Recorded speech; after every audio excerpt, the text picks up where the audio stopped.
I've been serving as a local elected official for the past 5 years. And when I first came into office, I thought that it was my job as a duly elected member of the San Francisco Board of Supervisors to have all the answers. Because every single year, we are required to cast thousands of votes, yes or no on things. And in fact, every single week, I'm expected to have dozens of answers to journalists during radio and TV interviews, in front of constituents, in front of community groups.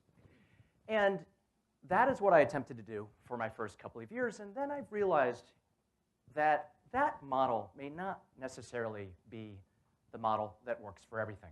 There is a model about governance whereby some political scientists refer to how government is often like a vending machine, whereby you put in money, you put your quarters into the machine, and you hope that things come out, your candy, your pretzels, your chips. But as we know, every once in a while, you stick that money in, the thing gets jammed. You are unable to get your value out, whether it be public safety, whether it be transit, whether it be education, there's something that's wrong. This is a model of government as a black box. In fact, I'll just build on this analogy for a second. The idea is that there are members of the public on the outside trying to bang on this vending machine to get it to work. And there are government workers, elves, on the inside of the vending machine trying to get the machine to work. But unfortunately, oftentimes the model of government is of the elves on the inside of the vending machine not talking to the folks who are banging on the outside. Now, I started thinking about this recently because this is an image of a woman, Claire Joyce Tampongo, who was brutally murdered 13 years ago this month. And she's someone who we all knew was being slowly beaten to death. And why do I say that? There were a half a dozen city agencies in San Francisco that knew in 1999 and 2000. The police department knew that she was being beaten to death. Prosecutors knew. Social service agencies, hospitals, healthcare workers, everyone knew. But no one was sharing this information with each other. And when she was brutally murdered, late October in 2000, all these city agencies got together and said, you know, we need to do something about this. We're going to share our data. It was a project that was supposed to take a few years for a couple $1 million, and now 13 years later, about $25 million ahead, we haven't gotten this problem solved. An issue of the elves in the vending machine not able to deliver public safety to the public. Let me take another fun topic for folks who live in urban environments. Anyone ever get your car towed in San Francisco or any other? Anyone ever have to spend $500 to get your car out of being towed? So a couple years ago, I proposed the following. It turns out that there are 4 city agencies that can tell all of you what time street cleaning is going to happen on your street. What I wanted to do was help residents of our city figure out how to avoid having their car towed. And so I asked these agencies, can you pull your data together and let the rest of the world know?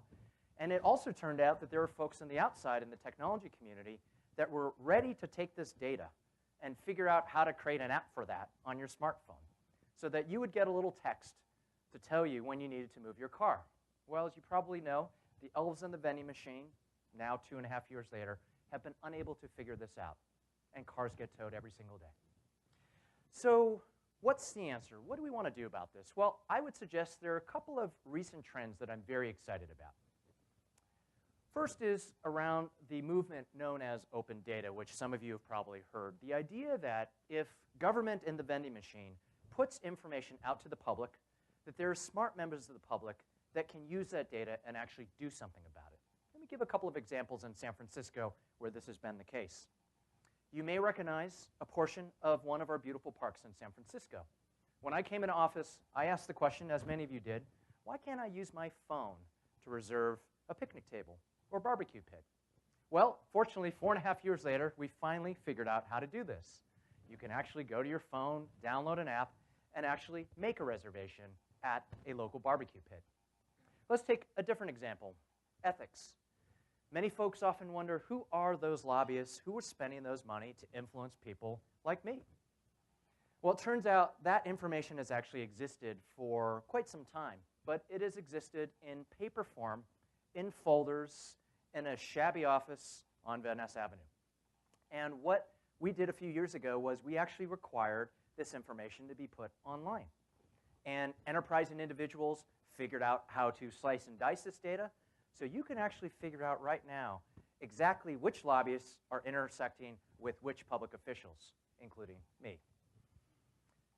Now, a different topic that is helping to move this topic of the elves in the vending machine, participatory budgeting. Many of you probably wonder, you know, we have a huge government right now. Nationwide, in our state here in San Francisco, we spend every year close to $8 billion. That's a lot of quarters going into the vending machine. Where does that money go?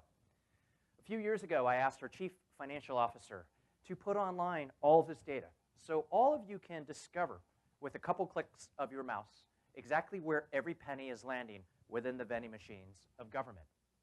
But more interestingly, there is a trend that I'm pushing here in San Francisco known as participatory budgeting. It's a very simple concept. It started a number of years ago in Brazil.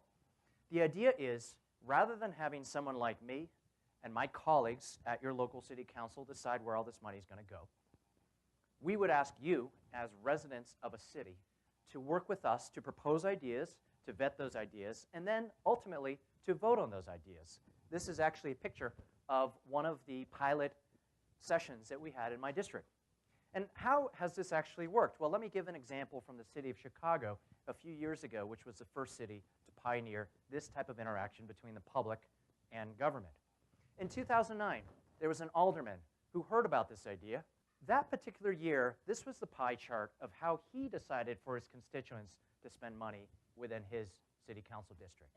Now compare this with the next year, after residents had decided to engage in this project. And you don't have to pay attention to the details of exactly where everything was spent. Just look at the colors of the pie chart. Completely different decisions being made by residents and what to do. This is part of the value of what it means for government to interact with your public. Let me give a third topic of something that is a new trend that we already know in the world of technology, which is crowdsourcing. How do you use the wisdom of the masses and technology to help move forward our social agenda? We're doing this right now when it comes to our city's environment. This is a picture of San Francisco's skyline. Our downtown buildings every year output about half of our city's energy. A few years ago, we passed legislation to require our city buildings to provide into a central repository to crowdsource data about how they're being energy efficient or inefficient. And through that, buildings are being able to compare whether they're doing well as far as using electricity, keeping their lights on, or otherwise using energy. Here's another topic where we're currently crowdsourcing, right in the nick of time. San Francisco, we have recently tied the city of Los Angeles for having the most congested streets in the country. You may recognize this. We have right now data and technology that's being used in crowdsource to help new ways of traveling, shareable transit, whether it be city car share and Zipcar, whether it be companies like Uber, Sidecar, or Lyft that are really transforming how people get around on the roads and that are impacting how we are more efficient and how we crowdsource crowds into our buses and into our cabs. Now, where does crowdsourcing and open data, as well as participatory budgeting, where does this all fit then when it comes back to the vending machine? I have concluded that while there are many areas where it's important for elected officials and government to have the answers, there was a TV show a number of years ago, you may have recognized or remember the X-Files. And Scully and Mulder, you may remember, were two government agents who decided that the truth is actually not in here, but the truth is out there. And that is what I have come to firmly believe. I think that if government does a better job of actually listening, we could actually arrive at the answers. And in fact, that is what democracy was supposed to be about. I happen to think that if elected officials in government do a better job of interacting with all of you, interacting with our residents, of listening to you and each other, we'll get to better places. And in fact, if we actually do this, I think we'll get all our candy faster. Thank you very much.